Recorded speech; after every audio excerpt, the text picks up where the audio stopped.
சுனில் சேத்ரி. சச்சினை பார்த்து இந்தியாவில் கிரிக்கெட் பேட்டை தூக்கிட்டு ஓடிட்டு இருக்கும் போது இந்த ஒரு மனுஷன் மட்டும் இவரு கிரிக்கெட் பேட்டை தூக்கிட்டு ஓடினாரு. ஆனால் நம்ம கிரிக்கெட்ல விளாண்டோம்னா நமக்கு நிறைய செலவாகுது.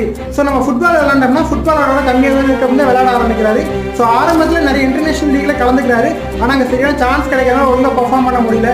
அதுக்கப்புறம் 2012 இந்தியாவோட ஃபுட்பால் டீம் கேப்டன் ஆகிறாரு.